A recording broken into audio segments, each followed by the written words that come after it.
Welcome to our channel tech mechanical and electrical.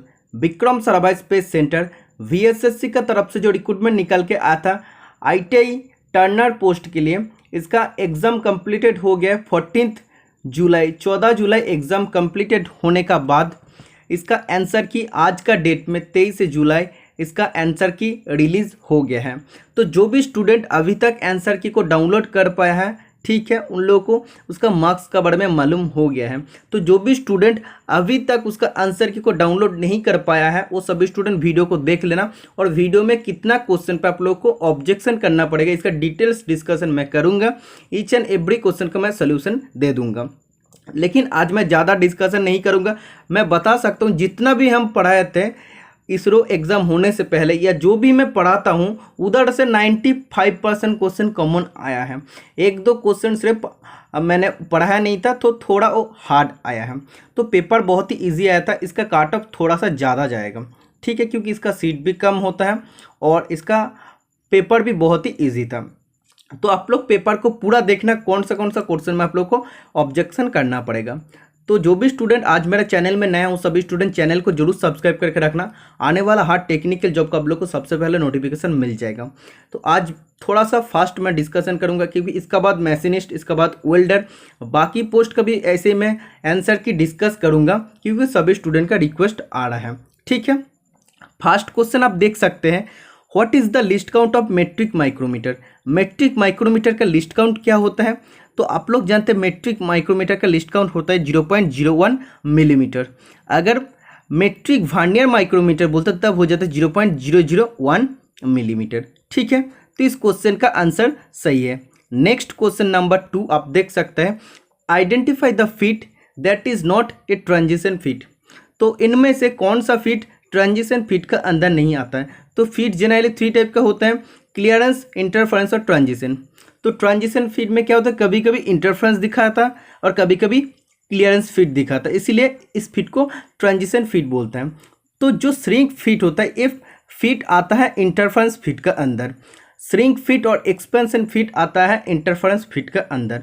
बाकी push feet, light king feet जो भी होता है ये आता है ट्रांजिशन फीट का अंदर, इसीलिए इसका right answer option number A is the right answer. Next question number 3, in a plug gauge the go side will have a diameter equal to the. Plug gauge क्या करता है, इंटरनल डायमीटर को check करता है क्योंकि gauge है। तो gauge किस मटेरियल से बनता है, एलॉय स्टील से बनता है।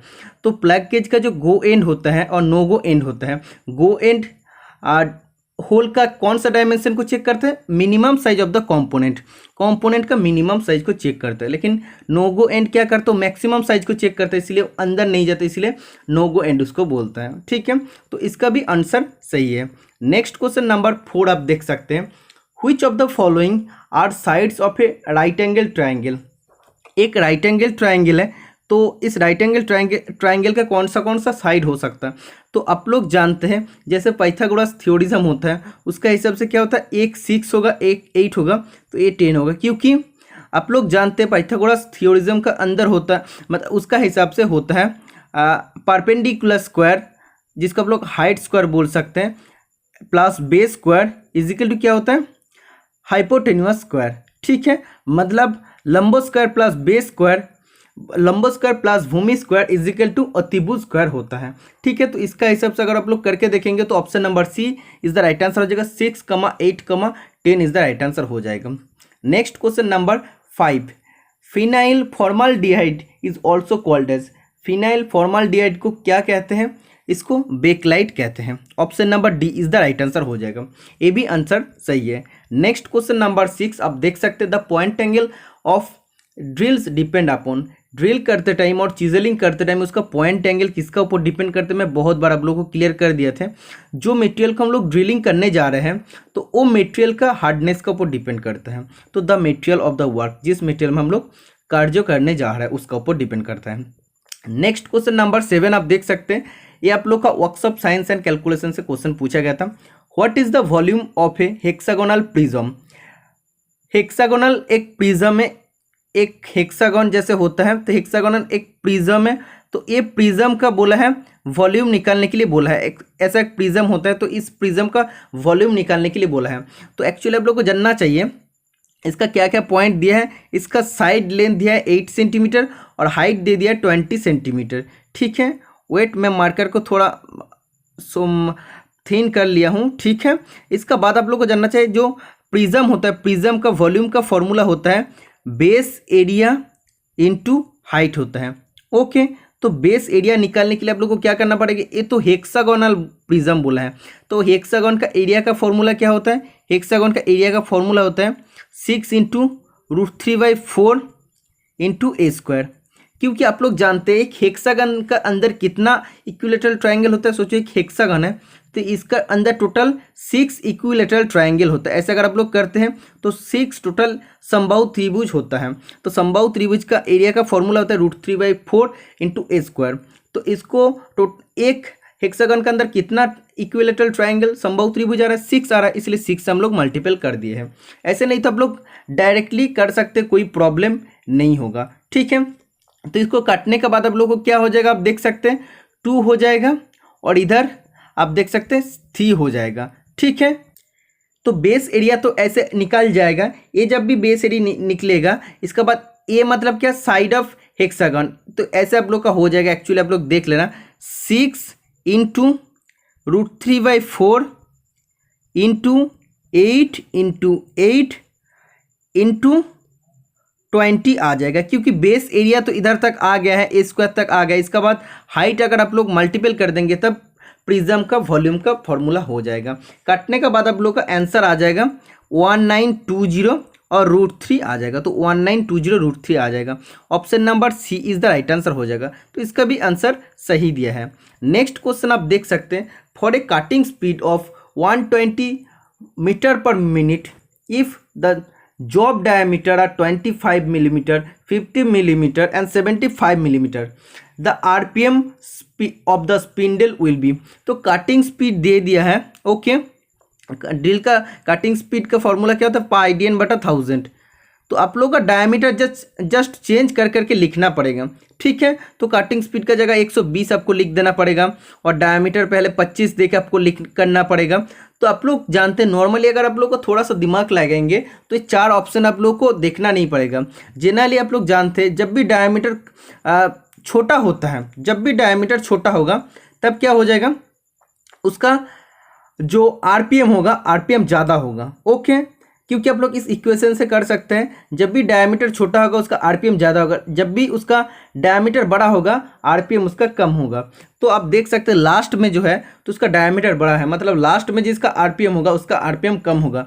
तो लास्ट में आरपीएम किसका कम है, तो ये जो पहला और सेकेंड ऑप्शन है ये तो टोटली गलत है, क्योंकि इसका आरपीएम लास्ट में ज़्यादा है। तो आरपीएम तो ज़्यादा नहीं होगा, सिर्फ 2 ऑप्शन बचे रहते हैं। जस्ट एक को आप लोग वैल्यू पुट करके देख सकते हैं। पहला डायमीटर अगर आप लोग पुट कर देंगे तो आप लोग का आंसर आ जाएगा 1528। ठीक है, तो ये मैक्सिमम आ गया है। इसका बाद आप लोग अगर एक का निकाल पाएंगे तो आप लोग को बाकी 2 का निकालना नहीं पड़ेगा, क्योंकि ऑप्शन में तो सेम टू सेम है, बाकी आ जाएगा। ओके, तो ऐसे आप लोग को करना पड़ेगा। आप लोग को जानना है जो आरपीएम होता है वो डायमीटर का साथ इन्वर्सली प्रोपोर्शनल होता है। डायमीटर बढ़ेगा तो आरपीएम घटेगा।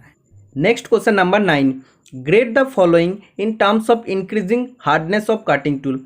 कटिंग टूल का हार्डनेस का हिसाब से आप लोग को लिखना पड़ेगा। तो 4 कटिंग टूल का मटेरियल दिया है। तो सबसे पहले होता है स्टेलाइट। ठीक है, उससे ज़्यादा क्या होता है हाई स्पीड स्टील, उससे ज़्यादा होता है सीमेंटेड कार्बाइड, उससे ज़्यादा होता है डायमंड। तो ऑप्शन क्या हो जाएगा, पहले हो जाएगा 2, उसका बाद होगा 3, उसका बाद होगा 4, उसका बाद हो जाएगा 1। तो 2 3 4 1। तो option number C is the right answer हो जाएगा। ओके, समझ में आ गया है। नेक्स्ट क्वेश्चन आप देख सकते हैं क्या पूछे जा रहा है, angle of acme thread is. Acme thread का एंगल होता है 29 डिग्री। आप लोग जानते हैं बहुत ही इजी क्वेश्चन है। लीड स्क्रू में, लेद मशीन का लीड स्क्रू में यूज होता है, जिसमें सिंगल स्टार्ट थ्रेड होता है। Next question number 11, how many forces are acting during orthogonal cutting and oblique cutting. जब ऑर्थोगोनल कटिंग हम लोग करते हैं और ऑब्लिक कटिंग करते हैं तो कितना फोर्स काम करते हैं। तो ऑर्थोगोनल व्यू जैसे होता है हम लोग ड्राइंग करते टाइम, तो उसमें कितना डायरेक्शन होता है, 2 डायरेक्शन होता है। इसमें भी सेम होगा। और ऑब्लिक ड्राइंग मतलब क्या, उसमें 3 डायरेक्शन होता है, तो कटिंग फोर्स का भी 3 डायरेक्शन होगा। तो 2 और 3 इज द राइट आंसर हो जाएगा।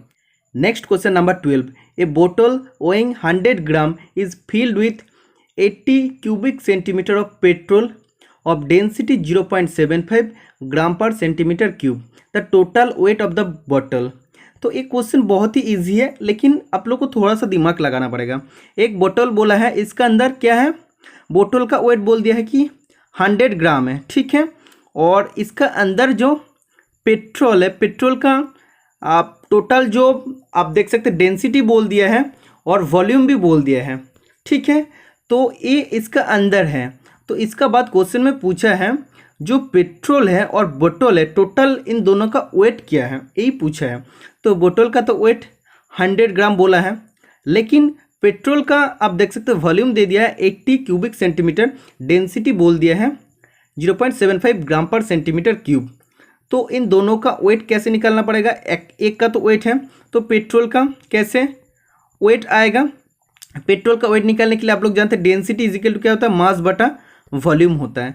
तो मास हम लोग को निकालना पड़ेगा, तो डेंसिटी इंटू वॉल्यूम हो जाएगा। डेंसिटी क्या है 80 है, वॉल्यूम डेंसिटी 0.75 है और वॉल्यूम 80 है, तो इसको मल्टीपल करने के बाद क्या आ जाएगा 60 ग्राम आ जाएगा, ठीक है। तो पेट्रोल का वेट 60 ग्राम है और बोतल का वेट 100 ग्राम है, टोटल कितना हो जाएगा 160 ग्राम हो जाएगा। समझ में आ गया ना। ईच एंड एवरी क्वेश्चन का मैं सोल्यूशन दूंगा विथ प्रॉपर एक्सप्लेनेशन, ठीक है। वीडियो पसंद है तो एक बार लाइक कमेंट कर देना, क्योंकि मैं आज का वीडियो में ज़्यादा एक्सप्लेनेशन नहीं कर रहा हूँ, क्योंकि आज जस्ट पेपर को डिस्कशन करना है, कौन सा क्वेश्चन गलत है कौन सा क्वेश्चन सही है, ये जस्ट आप लोग को दिखा देना। जो भी स्टूडेंट का आंसर के अभी तक डाउनलोड नहीं हुआ है वो सभी स्टूडेंट इधर से देख पाते हैं या देख पाएंगे कितना क्वेश्चन उन लोग का सही हुआ है। वो सभी स्टूडेंट का बहुत जल्दी एडमिट कार्ड आंसर की डाउनलोड होना स्टार्ट हो जाएगा, क्योंकि अभी सर्वर प्रॉब्लम की वजह से नहीं हो रहा है। Okay, next question number 13, in metal cutting operation discontinuous chips are produced while मैशिनिंग।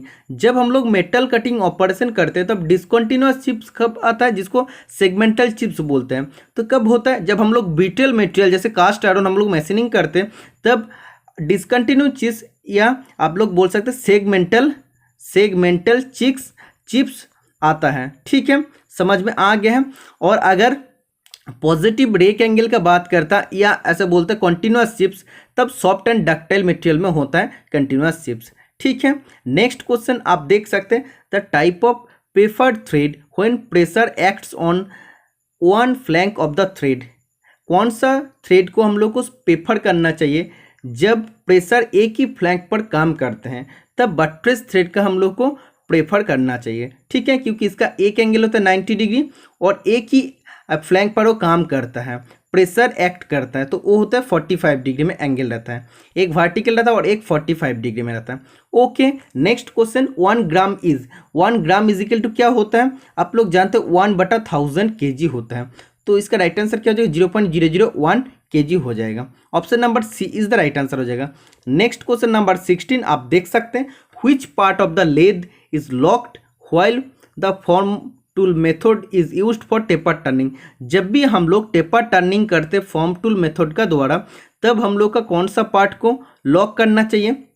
तो आप लोग जानते हैं फॉर्म टूल मेथड का द्वारा जब भी हम लोग टेपर करते तब कैरेज को लॉक करना चाहिए, क्योंकि कैरेज का ऊपर ही हम लोग का टूल पोस्ट रहता है और फॉर्म टूल भी हम लोग उधर ही लगाते हैं, इसीलिए कैरेज को लॉक करना पड़ता है। जैसे हम लोग फेसिंग करते टाइम भी हम लोग को कैरेज को लॉक करना चाहिए, ठीक है। नहीं तो फेसिंग ठीक ठाक नहीं आता, कॉन्वेक्स आ जाता है, वो भी आप लोग जानते हैं, उसका बारे में मैं बाद में डिस्कशन कर दूंगा।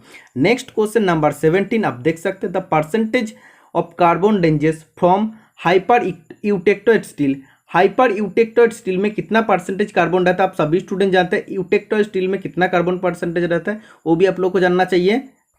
0.84% कार्बन रहता है यूटेक्टोइड स्टील में, ठीक है। यूटेक्टोइड स्टील या पियरलाइट जो स्ट्रक्चर होता है, तो 0% से 0.84% तक जो कार्बन रहता है उसको बोलता है हाइपो यूटेक्टोइड स्टील, और 0.84% से 1.7% तक जो कार्बन परसेंटेज होता है उसको हाइपर यूटेक्टोइड स्टील बोलते हैं। तो इधर 2% दिया है, कोई प्रॉब्लम नहीं है।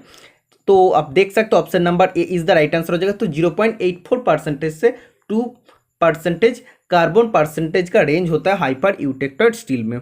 नेक्स्ट क्वेश्चन नंबर 18 आप देख सकते हैं, which one of the following gear is used when large speed reduction is used. तो कौन सा गियर को हम लोग यूज करते जब बहुत ज़्यादा स्पीड रिडक्शन हम लोग को करना पड़ता, मतलब जब बहुत ज़्यादा सॉफ्ट, सोचो हुई जो सॉफ्ट होता है इसमें, वार्म सॉफ्ट में सोचो बहुत ज़्यादा स्पीड है, तो जब हम व्हील में आएगा तो उसका स्पीड बहुत ही कम करना पड़ेगा। तो कम करने के लिए हम लोग क्या यूज़ कर सकते हैं, warm and warm wheel use करते हैं। ठीक है, तो इसका स्पीड रिडक्शन कैसे होता है, वार्म शाफ्ट से वार्म व्हील में इसका स्पीड रिडक्शन होता है। और अगर मोशन को 90 डिग्री एंगल में ट्रांसमिट करना पड़ता है तब हम लोग यूज़ करते हैं warm and warm wheel gear. ठीक है, नेक्स्ट क्वेश्चन आप देख सकते हैं 19 नंबर का क्वेश्चन में क्या पूछ रहा है, the Indian standard IS 2428-1964 deals with.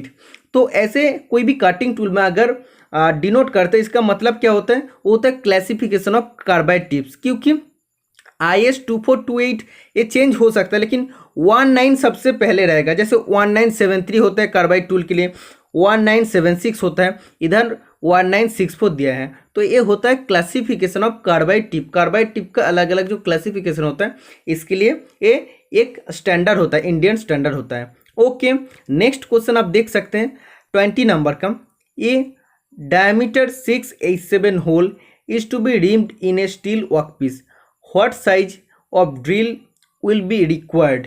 तो रिमिंग करने से पहले हम लोग को जो ड्रिल करना चाहिए, क्योंकि रिमिंग करने के बाद उसका साइज़ थोड़ा सा बढ़ जाता है और फिनिश भी बहुत अच्छा हो जाता है।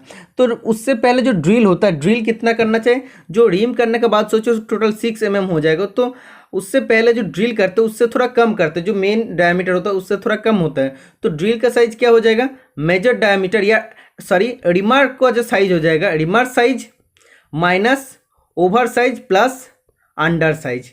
ठीक है, तो इसमें ओवर साइज क्या हो जाएगा, अंडर साइज क्या हो जाएगा, ये आप लोग को जानना चाहिए।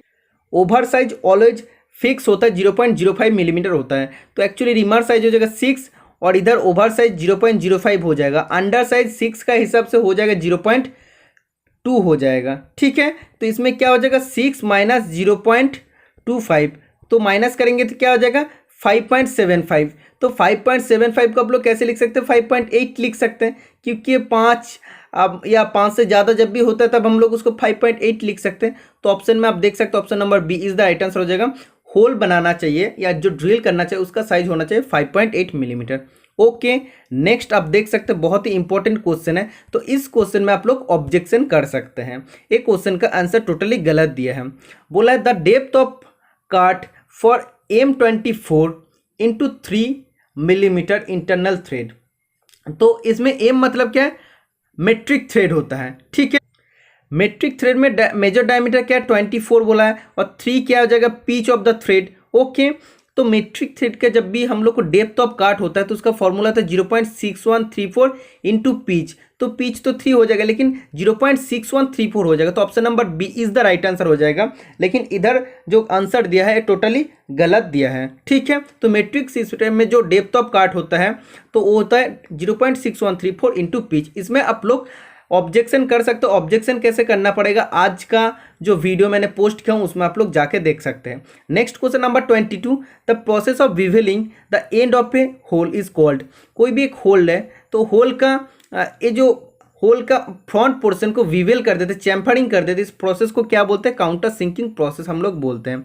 ठीक है, जैसे काउंटर सांक रिवेट के लिए या काउंटर सिंक हेड स्क्रू के लिए हम लोग काउंटर सिंकिंग करते हैं, या जब भी हम लोग कोई भी होल के अंदर थ्रेड करते हैं उससे पहले फ्रंट पोर्शन को हम लोग चैम्फर बनाने के लिए हम लोग विवेलिंग करते हैं, या जिसको बोलते हैं काउंटर सिंकिंग करते हैं। Next question number 23, follower steady is fixed on the. Follower steady rest किसका ऊपर फिक्स किया जाता है, तो इसका राइट आंसर हो जाएगा सैडल। अगर कैरेज दिया रहता तो कैरेज राइट आंसर हो जाता, तो दोनों राइट आंसर हो जाते, क्योंकि फॉलोअर स्टेडी रेस्ट क्या होता है, ऑलवेज मूव करते रहता है, कटिंग टूल का फॉलो करके ऑलवेज मूव करते रहता है। लेकिन फिक्स स्टेडी रेस्ट किसका ऊपर फिक्स होता है, वो बेड का ऊपर टोटली फिक्स रहता है। तो लेद बेड का ऊपर उसको हम लोग फिक्स करते हैं, फिक्स स्टेडी रेस्ट को। Next question number 24, in an iron carbon phase diagram Y axis represent. जो आयरन कार्बन हीट ट्रीटमेंट जब भी हम लोग करते हैं तो ये होता है एक्स एक्सिस, ये होता है वाई एक्सिस। एक्स एक्सिस में क्या रहता है, परसेंटेज ऑफ कार्बन रहता है, जैसे हाइपर यूटेक्टोइड, हाइपर यूटेक्टेड होता है, ये होता है यूटेक्टोइड, और ऊपर में क्या रहता है, टेम्परेचर रहता है। ठीक है, तो option number C is the right answer हो जाएगा temperature. Next question number 25, which one of the following is considered under the category of form tolerance. तो फॉर्म टॉलरेंस का अंदर क्या था, ये भी एग्जाम होने से एक दिन पहले मैं आप लोग को बता दिया था फॉर्म टॉलरेंस का अंदर क्या आता है। तो option number B is the right answer हो जाएगा फ्लैटनेस। तो फ्लैटनेस आता है फॉर्म टॉलरेंस का अंदर, जिसका सिंबल होता है ऐसे, ठीक है। तो फॉर्म टॉलरेंस का अंदर क्या क्या आता है, स्ट्रेटनेस आता है जिसका सिंबल होता है ऐसे, इसका बाद राउंडनेस आता है जिसका सिंबल होता है ऐसे गोल, सिलिंड्रिसिटी होता है उसका क्या सिंबल होता है ऐसे, सिलिंड्रिसिटी का फॉर्म सिंबल होता है। अगर प्रोफाइल ऑफ ए लाइन बोलता तब ऐसे हो जाता है, अगर प्रोफाइल ऑफ ए सरफेस बोलता तब ऐसे हो जाता है। तो ये सब कुछ आता है फॉर्म टॉलरेंस के अंदर। अगर बोलता कि एटीट्यूड के अंदर क्या आता है, एटीट्यूड के अंदर आता है पैरालिज्म, पैरालिज्म में क्या होता है इस टाइप का होता है ऐसे। और अगर बोलता है स्क्वायरनेस, स्क्वायरनेस में क्या होता है इस टाइप का हो जाता है।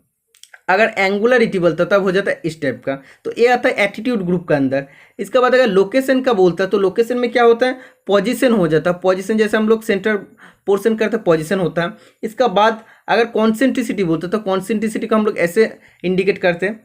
अगर सिमेट्रिसिटी बोलते तब हम लोग उसको ऐसे इंडिकेट करते हैं, ऐसे बड़ा हो जाएगा और ए छोटा हो जाएगा। तो ए ऊपर में छोटा, बीच में बड़ा, फिर नीचे छोटा हो जाएगा, ये होता है सिमेट्री, ठीक है। तो ये होता है total 3 group form tolerance, location and attitude group का। नेक्स्ट क्वेश्चन मैं टोटल चीज़ को इरेज कर देता हूँ तो इसमें आप लोग को समझने में सुविधा होगा। नेक्स्ट क्वेश्चन क्या पूछ रहा है तो आप देख सकते हो option number C is the right answer हो जाएगा, फ्लैटनेस आता है फॉर्म टॉलरेंस का अंदर। एक क्वेश्चन भी आप लोग का कॉमन आ गया है।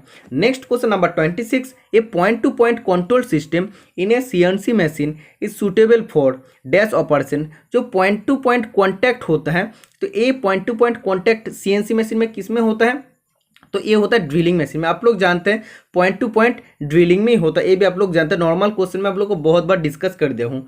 तो ये होता है ड्रिलिंग। नेक्स्ट क्वेश्चन नंबर 27, तो इधर आप देख सकते हैं डिग्री मिनट और सेकेंड में दिया है।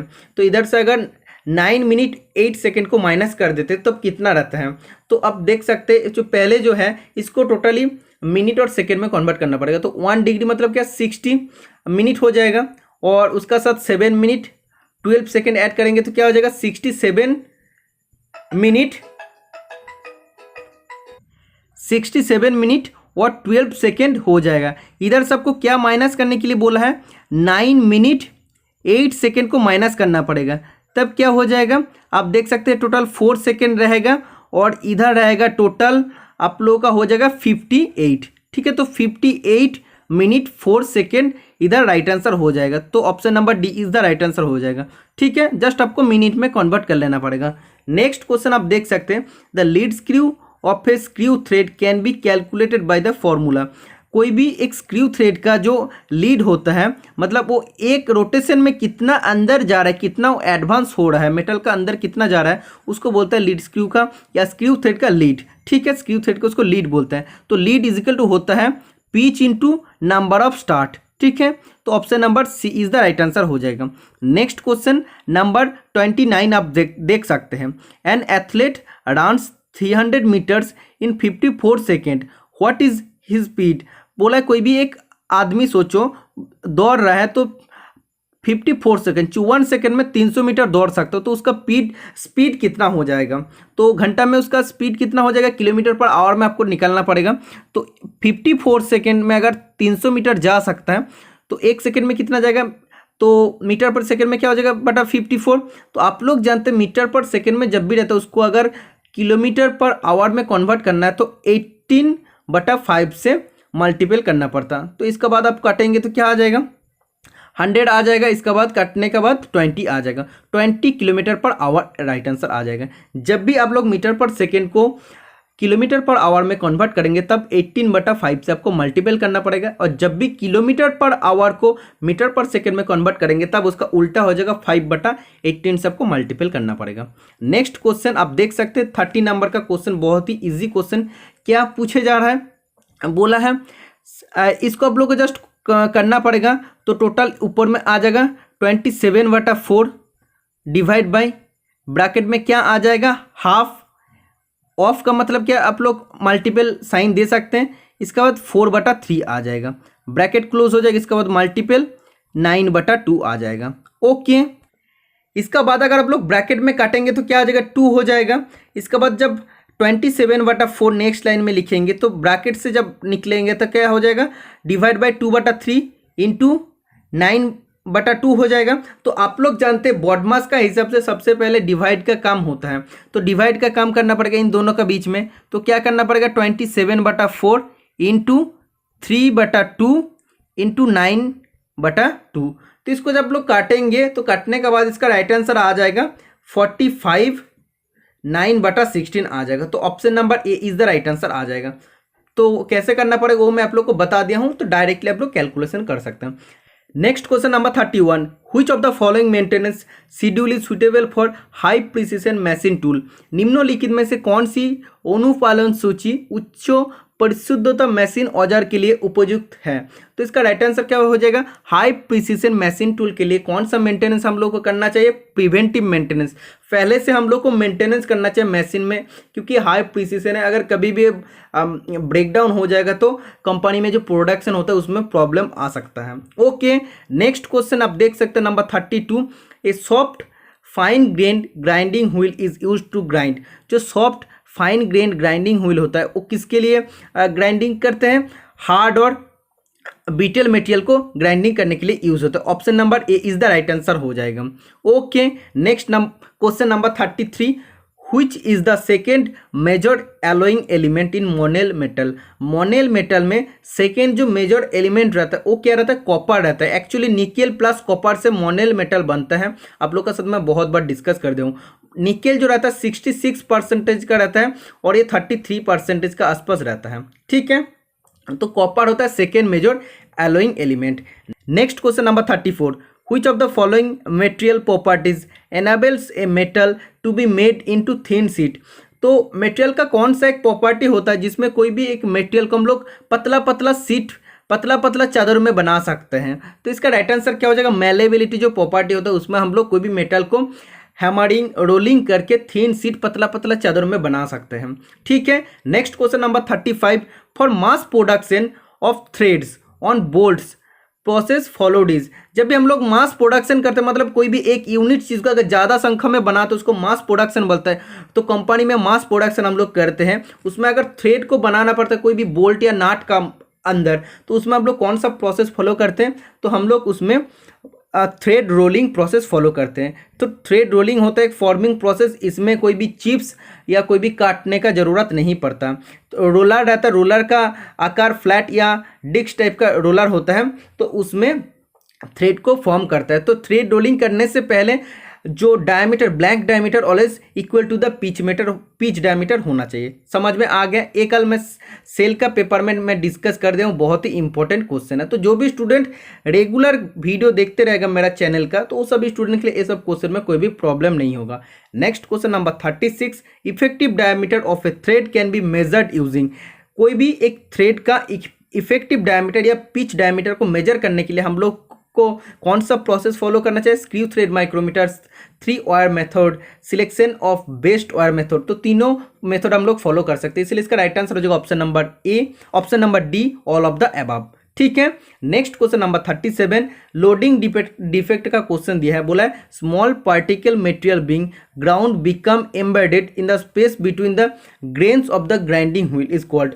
जो ग्राइंडिंग व्हील रहता है तो उसका बीच में जो ग्रेन रहता है, तो ग्रेन का बीच में या ग्राइंडिंग व्हील का जो टीथ रहता है उसका बीच में अगर सॉफ्ट मेटल पार्टिकल घुस जाता है तो ग्राइंडिंग व्हील का टीथ टोटली बंद हो जाता है। तो वो टोटली क्या हो जाता है, जो स्मॉल पार्टिकल ऑफ मेटल होता है, सॉफ्ट मेटल का पार्टिकल से टोटली बंद हो जाता है और वो ग्राइंडिंग व्हील टोटली लोड हो जाता है सॉफ्ट मटेरियल पार्टिकल से, और वो कोई भी मेटल को कट नहीं सकता, उसका कटने का जो एबिलिटी होता है, क्षमता होता है, वो खो जाता है। तो इस फॉल्ट को बोलता है लोडिंग फॉल्ट, ठीक है।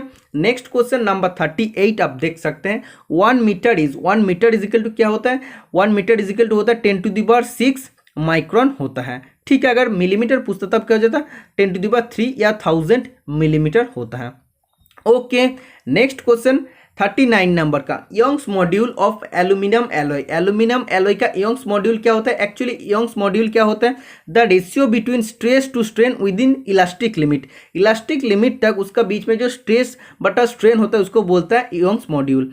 तो इसमें एल्यूमिनियम एलॉय का कितना होता है 70 GPa होता है। ओके, नेक्स्ट क्वेश्चन नंबर 40 आप देख सकते हैं। Melting point of aluminium is, aluminium का मेल्टिंग पॉइंट होता है 660 डिग्री सेंटीग्रेड, कभी कभी 659 डिग्री सेंटीग्रेड में दिया रहता है, तो दोनों सेम है।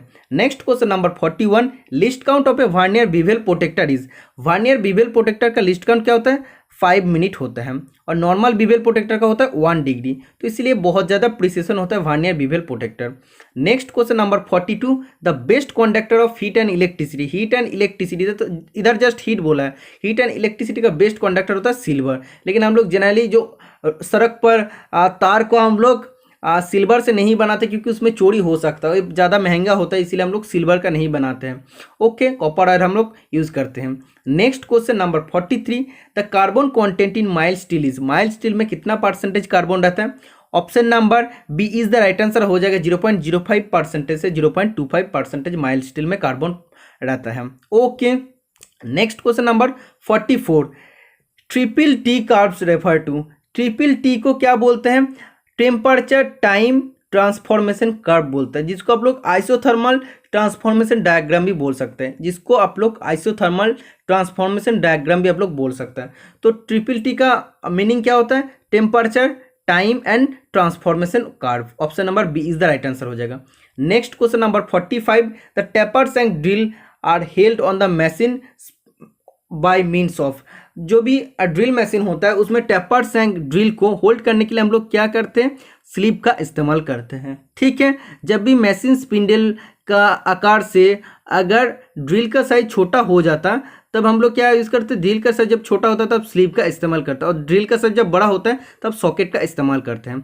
ठीक है, तो ये सब कॉन्सेप्ट मैं डेली का क्लास में कॉन्सेप्ट क्लियर करता हूँ। तो जो भी स्टूडेंट आज मेरा चैनल में नए हो, सभी स्टूडेंट चैनल को सब्सक्राइब कर लेना, तो बहुत ही एक्सप्लेनेशन आप लोगों को क्लास मिलते रहेगा डेली का वीडियो में। Next question number 46, A sign bar is specified by, एक साइन बार को हम लोग कैसे स्पेसिफाई करते हैं?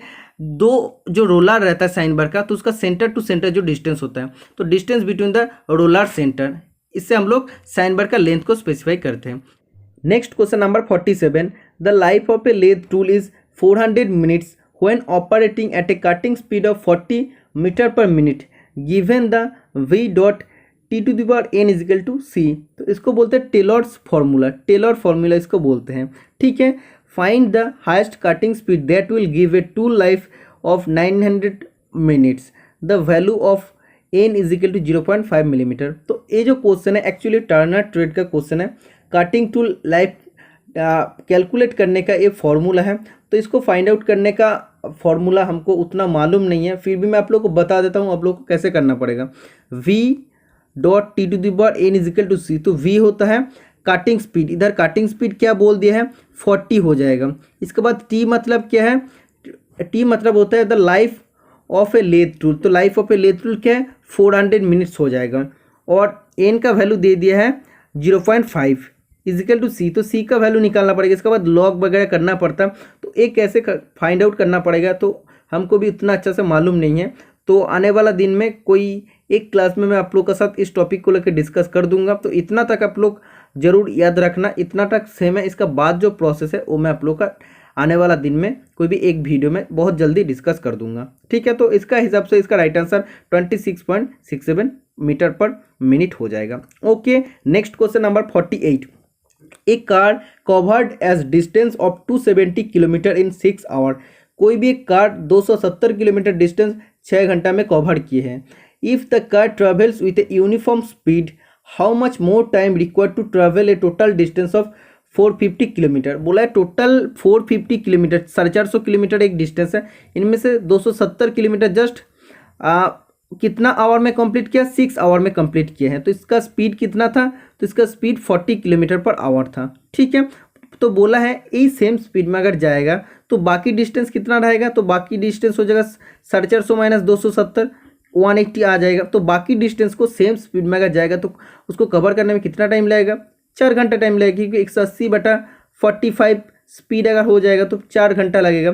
तो बाकी डिस्टेंस को कवर करने के लिए और भी 4 घंटा को टाइम लगेगा। Option number A is the right answer हो जाएगा। Okay, next question, improper crest flat और root radius and profile error during thread forming operation can be corrected by, कोई भी स्क्रू थ्रेड का अगर क्रेस्ट या रूट रेडियस या profile अगर ख़राब हो जाता है तो उसको सुधारने के लिए, रेक्टिफाई करने के लिए हम लोग क्या करते हैं, हम लोग चेज़र का इस्तेमाल करते हैं। तो हम लोग हैंड चेज़र का इस्तेमाल करके जो भी थ्रेड होता है, डैमेज थ्रेड को हम लोग ठीक कर सकते हैं, ठीक है। और जो मशीन चेज़र होता है उसका हिसाब से हम लोग मशीन चेज़र यूज़ करके हम लोग एक्सटर्नल वी थ्रेड को काट सकते हैं, ओके। और चेज़र होता है एक multi point cutting tool. Next question number 50, calculate the height of the slip gauge block required to raise 100 millimetre sine bar to an angle of 30 degree. तो एक क्वेश्चन का आंसर आप लोग जानते हैं, एक क्वेश्चन का answer same to same fitter का पेपर में पूछा गया है। बोला है हाइट ऑफ स्लिप गेज का निकालने के लिए, हाइट निकालने के लिए बोला है इधर से इधर, तो ए बी का हाइट निकालने के लिए बोला है। जब साइन बेर का लेंथ दे दिया, साइन बेर का लेंथ 100 मिलीमीटर बोल दिया और जो स्लिप गेज का साथ वो 30 डिग्री एंगल बनाएगा, ठीक है। तो ए बी सी अगर करते हैं तो ए सी हो जाता है इसका अतिभुज, ओके। तो sine theta is equal to क्या होता है, तो साइन थीटा का जगह साइन 30 हो जाएगा, साइन 30 इज इक्वल हो जाएगा लंब बटा मतलब ए बी बटा ए सी, तो अतिभुज हो जाएगा। तो साइन 30 का वैल्यू होता है हाफ, ओके। इसके बाद ए बी बटा क्या हो जाएगा, ए सी का वैल्यू तो 100 है, तो A B is equal to हो जाएगा 50, ओके। समझ में आ गया है। तो ए वी का वैल्यू या आप बोल सकते हैं जो हाइट ऑफ स्लिप गेज हो जाएगा 50 मिलीमीटर, ठीक है। तो फिटर पेपर में जस्ट यूनिट अलग था, इसमें जस्ट 200 मिलीमीटर दिया था, ओके। इसीलिए उसमें राइट आंसर आया था 100 मिलीमीटर, इधर जस्ट डिजिट को चेंज कर दिया। नेक्स्ट क्वेश्चन नंबर 51 आप देख सकते हैं। ये टोटल मैच करने का देख के आप लोग को डर लग सकता कि आप लोग से होगा कि नहीं। तो लास्ट दो ऑप्शन अगर आप लोग देखेंगे, lifting hook of A crane, तो क्रेन का जो लिफ्टिंग हुक होता है वो किस मटेरियल से बनता है, वो बनता है आप लोग जानते हैं रॉट आयरन से बनता है, क्योंकि वो टफ होता है और हाई टेंसाइल स्ट्रेंथ होता है।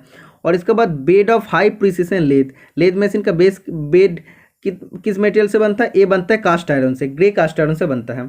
इसके बाद आप लोग को जानना चाहिए डीजल इंजन पिस्टन किस मटेरियल से बनता है, एल्यूमिनियम एलॉय से बनता है, ओके। और बाइनोकुलर बॉडी बनता है थर्मोप्लास्टिक, ठीक है। तो टोटल 4 चीज़ मैच हो गया, option number C is the right answer हो जाएगा। Next question number 52, a peep in the centre of job while facing operation on a lathe is due to.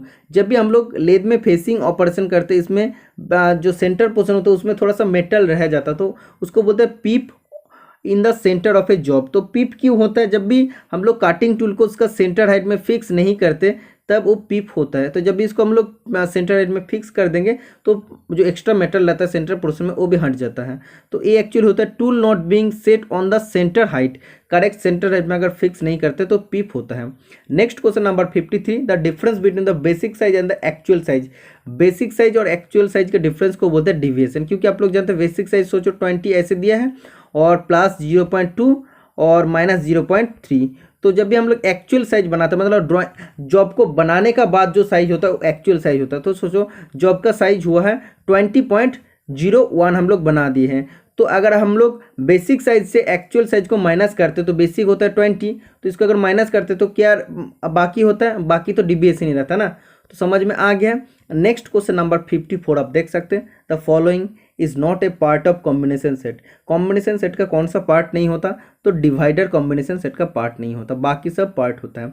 Next question number 55, in an abrasive wheel specification, grinding wheel का specification दिया है 36A 46K 5 VBE 46 stand for.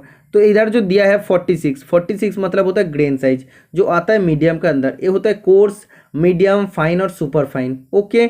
4 इसको grain size में हम लोग divide करते हैं। तो ये 46 आता है ग्रेन साइज के अंदर, वो भी मीडियम का अंदर आता है। Next question number 56, curve with is a term associated with. तो कर्व जो होता है, हम लोग जब गैस कटिंग करते हैं तो गैस कटिंग में भी होता है जो टोटल विथ ऑफ काट होता है, जिसमें वो काट जो चौड़ा होता है कटने का, तो जो जितना चौड़ा तक उसको कटते हैं तो विथ ऑफ काट उसको बोलते हैं कर्व, ठीक है। तो कर्व विथ किस में एसोसिएटेड होता है, लेजर कटिंग। जब भी हम लोग कटिंग ऑपरेशन करते हैं तो उसमें होता है। जैसे हम लोग गैस कटिंग करते हैं उसमें भी जो विथ होता है कटने का बाद जो विथ होता है उसको बोलते हैं कर्व। तो लेजर कटिंग में भी सेम होता है। नेक्स्ट क्वेश्चन नंबर 57 आप देख सकते हैं, what will be the result if the clearance angle in drill is increased. Drill का अगर क्लियरेंस एंगल बहुत ज़्यादा इंक्रीज हो जाएगा, मतलब क्या हो जाएगा, उसका काटिंग एज बहुत ही वीक हो जाएगा, ठीक है। तो उसका जो प्रॉपर क्लियरेंस एंगल देना चाहिए 8 से 12 डिग्री उसका क्लियरेंस एंगल देना चाहिए जनरल पर्पस के लिए। ठीक है, नेक्स्ट क्वेश्चन आप देख सकते हैं number 58, sine bar is made of, sine bar किस मटेरियल से बनता है, stabilised chromium steel, option number B is the right answer हो जाएगा। Next question number 59, find the turning time for one complete cut on a piece of work 350 mm long and 50 mm in diameter. The cutting speed is 35 meter per minute and the feed is 0.5 millimetre पर revolution. तो इसमें निकालने के लिए बोला है find the time required. तो ये तो आप लोग कटिंग कर रहे हैं, तो इसमें बोला है जब भी टर्निंग कर रहे हैं तो इस टर्निंग में कितना आप लोगों का टाइम लगेगा। तो ये निकालने के लिए फॉर्मूला क्या होता है, बहुत ही इंपॉर्टेंट क्वेश्चन है। इसका फॉर्मूला होता है टर्निंग टाइम इजिकल होता है लेंथ ऑफ काट बटा फीड इनटू आरपीएम। तो लेंथ ऑफ काट का साथ आप लोग नंबर ऑफ काट भी दे सकते हैं। ठीक है, तो इसमें आप देख सकते हैं आरपीएम इधर दिया नहीं है, तो आरपीएम निकालने के लिए आप लोग को क्या करना पड़ेगा, तो इधर देख सकते हैं डायमीटर दिया है, काटिंग स्पीड दिया है, तो आप लोग आरपीएम निकाल सकते हैं। आरपीएम कैसे आप लोग को निकालना पड़ेगा, तो आप लोग को फॉर्मूला लगाना पड़ेगा cutting speed is equal to pi D N बटा 1000। ठीक है, इधर से आप लोगों का एन का वैल्यू आ जाएगा, जो भी एन का वैल्यू आ जाएगा, एन का वैल्यू का जगह आप लोग को पुट करना पड़ेगा। फीड तो दिया है 0.5 मिलीमीटर पर रेवोल्यूशन। नंबर ऑफ काट आप देख सकते हैं इधर बोला है फॉर वन कंप्लीट काट, तो 1 हो जाएगा और लेंथ ऑफ काट क्या हो जाएगा 350 हो जाएगा। तो ये वैल्यू पुट करने के बाद आप लोग का आंसर आ जाएगा 3.14 का आसपास। तो 3.14 minute is the right answer हो जाएगा। Next question number 60 degree correspond to dash radian. 60 degree is equal to कितना रेडियन होता है आप लोग जानते हो, 180 डिग्री इजिकल होता है पाई रेडियन। तो 1 डिग्री इजिकल होता है 1 बटा पाई बटा 180। 60 डिग्री इजिकल होता है पाई इंटू 60 बटा 180, मतलब कटने के बाद पाई बटा 3 इज द राइट आंसर हो जाएगा। Okay, next question number 61, the roughness value R A value of grade N1 in micron is. तो रफनेस वैल्यू आप लोग जानते हैं, एग्जाम से पहले मैं आप लोग को बता दिया था, इसका वैल्यू होता है 0.025 माइक्रोन होता है और N12 का होता है 50 माइक्रोन। ओके, नेक्स्ट क्वेश्चन आप देख सकते हैं number 62, alloy of copper and tin are termed as. तो alloy of copper and tin जो होता है उसको क्या बोलते हैं, उसको ब्रोंज बोलता है, और कॉपर और जिंक दिया रहता तब हो जाता है ब्रास। नेक्स्ट क्वेश्चन नंबर 63 आप देख सकते हैं, the included angle of Morse taper is approximately. Morse taper का इंक्लूडेड एंगल अप्रॉक्सीमेटली होता है 3 degree. Okay, next question number 64, convert 140 degree Fahrenheit into degree centigrade. तो इसमें आप लोग को फॉर्मूला लगाना पड़ेगा C/5 इजिकल टू M-32/9।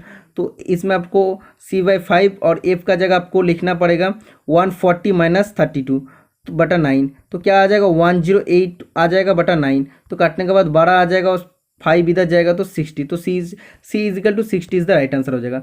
तो सेंटीग्रेड 60 डिग्री का साथ 140 डिग्री फ़ारेनहाइट मैच करता है, वो तो दोनों इक्वल होता है। Okay, number of grades for fundamental tolerance. Fundamental tolerance कितना होता है, 18 ग्रेड्स होता है। जैसे IT 01 होता है, इसके बाद IT 0 होता है, इसके बाद IT 1 होता है, इसका बाद टोटल लास्ट में एक एक करके बढ़ेगा तो IT लास्ट 16 तक होता है। ओके, तो 18 ग्रेड ऑफ टॉलरेंस होता है। नेक्स्ट क्वेश्चन नंबर 66 आप देख सकते हैं, H7G6 belongs to which one of the following type of fits.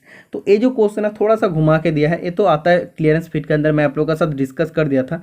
तो ये आता है प्रिसीजन स्लाइड फिट का अंदर। ओके, प्रिसीजन जस्ट उसके ऊपर स्लाइड होगा, इस टाइप का फिट आएगा, ऐसा नहीं कि लूज रनिंग फिट, इतना लूज नहीं होता। ओके, नेक्स्ट क्वेश्चन नंबर 67 आप देख सकते हैं, which one of the following disadvantage in forming taper with the compound slide method. तो कंपाउंड स्लाइड मेथड का मतलब हम लोग क्या कर सकते हैं, हम लोग एक्सटर्नल इंटरनल टेपर कट सकते हैं, स्टीप टेपर कट सकते हैं, लेकिन इसमें से हम लोग डिसएडवांटेज क्या नहीं कर सकते, taper length is limited to the movement of the top slide. Top slide का मूवमेंट का ऊपर टेपर लेंथ ये लिमिटेड होता है, जितना टॉप स्लाइड का मूवमेंट होगा उसका ऊपर ही टेपर लेंथ डिपेंड करेगा। ओके, तो option number D is the right answer हो जाएगा। एडवांटेज क्या क्या होता है आप लोग जानते हैं, इसमें एक्सटर्नल इंटरनल टेपर काट सकते हैं और इसमें हम लोग स्टीप टेपर काट सकते हैं। Next question number 68, which one of the following is not a part of chisel. इनमें से कौन सा चीजेल का पार्ट नहीं होता। तो स्नैक जो होता है ये सरफेस गेज का पार्ट होता है, बाकी सब पार्ट होता है चीजेल का पार्ट।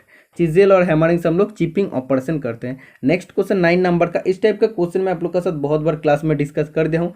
इधर बोला 9 मेन स्केल डिवीजन का साथ 10 वर्नियर स्केल डिवीजन मैच के हैं, तो आप लोगों को कैसे करना पड़ेगा, 10 VSD इक्वल टू होता है 9 MSD, मतलब क्या है MSD VSD का मतलब होता है vernier scale division main scale division.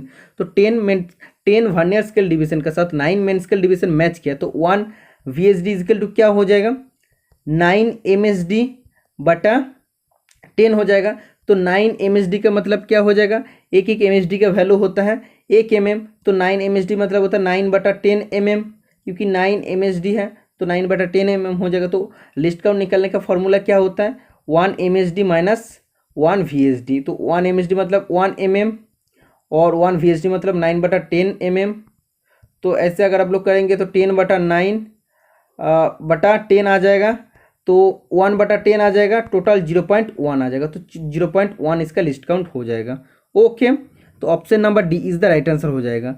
तो इस टाइप का लिस्ट काउंट का बात मैंने आप लोगों के साथ बार बार बताता हूँ कि कुछ अलग टाइप का भी लिस्ट काउंट होता है और अलग अलग स्केल का भी लिस्ट काउंट होता है। जैसे फ्रैक्शनल वर्नियर कैलिपर में 1/128 इंच इसका लिस्ट काउंट होता है। Okay, next question number 70, surface plate are made of. Surface plate marking करते टाइम हम लोग यूज़ करते हैं उसका पर हम लोग वी ब्लॉक रखते हैं, उसका बाद जैसे एंगल प्लेट रख के हम लोग मार्किंग करते हैं।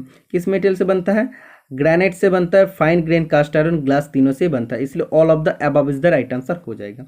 Next question number 71, in external thread cutting the diameter of the blank shall be generally less by dash of the pitch of the thread. तो जब भी हम लोग एक्सटर्नल थ्रेड काटते हैं तो जो शाफ्ट होता है, शाफ्ट का जो डायमीटर हम लोग बनाते हैं थ्रेड कटने से पहले, तो थ्रेड सोचो 12 mm का बनाना है तो ब्लैंक साइज या शाफ्ट का साइज उससे कम बनाना चाहिए। तो कितना कम बनाना चाहिए, जो डायमीटर होता है 12 सोचो वो पिच बटा 10 होना चाहिए। ठीक है, तो इसीलिए इसका राइट आंसर हो जाएगा, आप देख सकते हैं 1/10।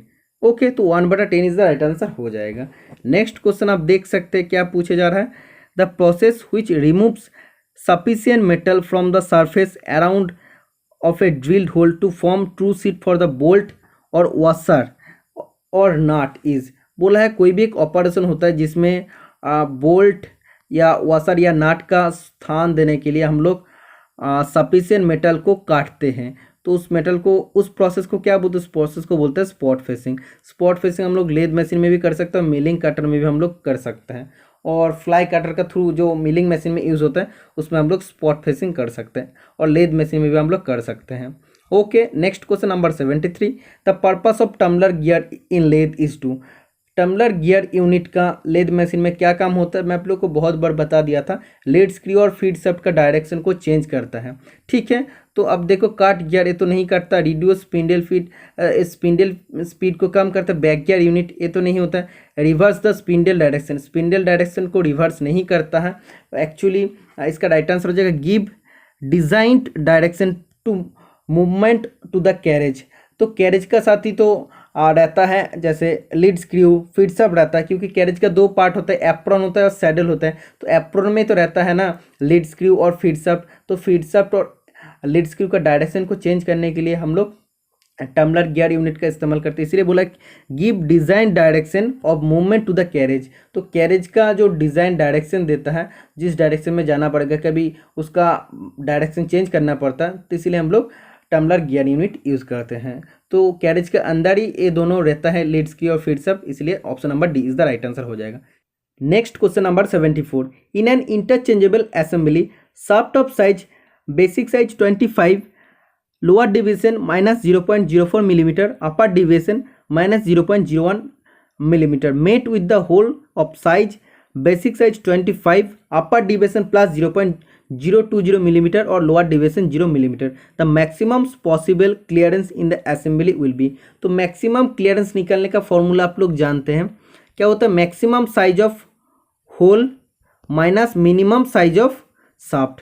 ठीक है, तो maximum size of hole is equal to क्या होता है, basic size plus upper division. तो बेसिक साइज क्या हो जाएगा 25, और इसका साथ अपर डिवीजन क्या हो जाएगा 0.020, तो टोटल हो जाएगा मैक्सिमम साइज ऑफ होल हो जाएगा 25.020, और मिनिमम साइज ऑफ शाफ्ट क्या हो जाएगा, basic size minus basic size plus lower division. तो इसमें क्या हो जाएगा, इसमें हो जाएगा 24.96। ठीक है, तो माइनस करने के बाद क्या आ जाएगा 0.06 मिलीमीटर आ जाएगा। तो मिलीमीटर को माइक्रोन में कन्वर्ट करना पड़ेगा क्योंकि आंसर माइक्रोन में दिया है। तो 1 मिलीमीटर इजिकल टू कितना माइक्रोन होता है, 1000 होता है। तो 1000 से अगर मल्टीपल करेंगे तब क्या आ जाएगा, आप लोग का आ जाएगा 60 माइक्रोन। ठीक है, समझ में आ गया। तो आंसर भी आप लोग का 60 माइक्रोन दिया है, तो option number D is the right answer हो जाएगा। नेक्स्ट क्वेश्चन नंबर 75, एज पर ISO designation for carbide tool insert SPUN 120308 where N represent. तो कार्बाइड टूल का आप देख सकते हैं डेजिग्नेशन दिया ISO डेजिग्नेशन, इसमें एस का, पी का, यू का, एन का अलग अलग मीनिंग होता है। तो सबसे पहले आप लोग को जानना चाहिए एन का मीनिंग क्या होता है, क्लास ऑफ चिप ब्रेकर। तो option number D is the right answer हो जाएगा। एन मतलब होता है क्लास ऑफ चिप ब्रेकर। अगर एस का मीनिंग पूछता तब क्या हो जाता है, बेसिक शेप। बेसिक शेप मतलब क्या होता है, स्क्वायर शेप होता है। अगर पी का अब पूछता, पी मतलब क्या होता है, पी मतलब होता है क्लियरेंस एंगल। तो इसमें क्लियरेंस एंगल कितना होता है, 11 डिग्री होता है। और अगर यू पूछता, यू होता है टॉलरेंस क्लास। ठीक है, और एन मतलब होता है, तो मैं आप लोग को पहले बता दिया हूँ, कैरेक्टरिस्टिक जो होता है class of chip breaker. Okay, अगर 12 का मीनिंग पूछता, 12 मतलब हो जाता है cutting edge length 12 millimetre. Okay, cutting edge length 12 millimetre. और 03 जब अगर पूछता था वो जब थिकनेस 3 मिलीमीटर। और अगर ऐसे पूछता 08, तो 08 आप लोग जानते हैं नोज रेडियस ऑलवेज लास्ट में होता है, तो नोज रेडियस साइज 0.8 मिलीमीटर हो जाता। तो टोटल मैं बता दिया हूँ। नेक्स्ट क्वेश्चन आप देख सकते हैं 76 नंबर का question, the term tolerance is defined as the difference between. तो टॉलरेंस मतलब क्या होता है, maximum limit minus minimum limit, तो इसको बोलता है टॉलरेंस। ठीक है, option number B is the right answer हो जाएगा। Next question number 77, the property possessed by material to resist sudden load and shock. तो मटेरियल का कौन सा एक प्रॉपर्टी होता है जिसमें सडन लोड या शॉक को ले सकता है, वाइब्रेशन जो होता है, तो उसको लेने के लिए कौन सा प्रॉपर्टी होना चाहिए, टफनेस प्रॉपर्टी होना चाहिए। टफनेस प्रॉपर्टी अगर नहीं होगा तो मटेरियल टूट जाएगा नहीं, लेकिन टफनेस प्रॉपर्टी में क्या होता है, बेंड हो जाता है, लेकिन वो टूटता नहीं है। Next question number 78, a jig is a device used for, jig किसके लिए यूज होता है, holding the work piece, positioning the work piece, locating the work piece, आप लोग बोल सकते हो, और गाइड द टूल, टूल को गाइड करता है। ठीक है, next question number 79, in Indian standard system of fits small letter indicates tolerance of. जब भी आप लोग जानते हैं लिमिट फिट टॉलरेंस चैप्टर हो, तो उसमें स्मॉल लेटर क्या इंडिकेट करता है, ऑलवेज सब को इंडिकेट करता है। ठीक है, option number A is the right answer हो जाएगा। नेक्स्ट एंड लास्ट क्वेश्चन आप देख सकते हैं, which is the commonly used Indian standard for specifying fits for hole. छिद्रों के लिए फीट का विनिर्देशन करने के लिए सामान्यतः प्रयुक्त भारतीय मानक कौन सा है।